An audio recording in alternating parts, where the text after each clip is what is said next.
Sinasabi ko nga, I'm not satisfied. Yun yun siya. I do not mean that not satisfied. I'm not.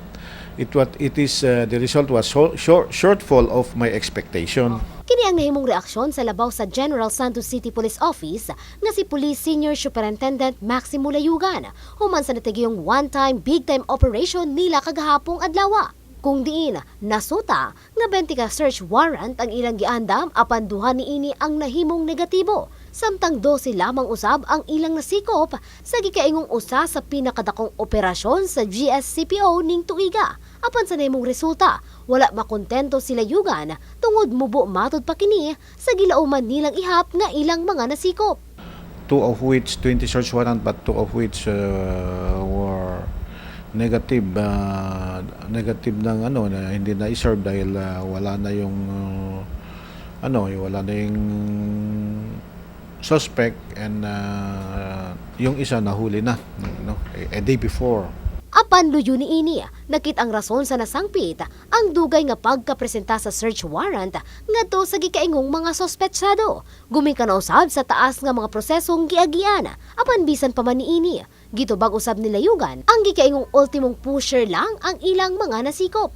Maybe the reason there is dahil sa matagal namin na prepare yun, and then it was just only approved last Wednesday. So sa tagal ng paghihintay, baka yung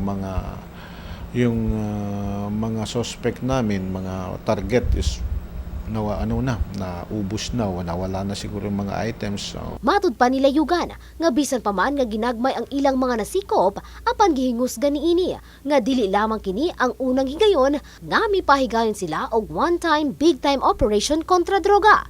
Gani, base sa gipresentang datos sa kapulisan, itani imatud pa ang ihap sa mga nasikop sa miaging tuig. Mas dagan kuno ang ilang nasikop karon. Hindi ka sa kaning 143 sa miaging tuig.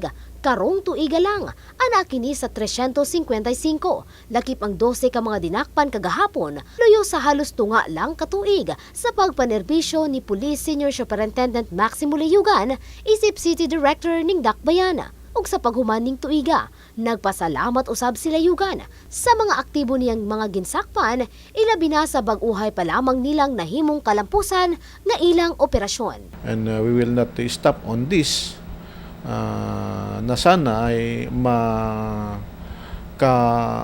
magampanan namin, ma-reach namin yung goal namin na to eradicate drugs here in the city of General Santos. Faith Dandoy, Brigada News.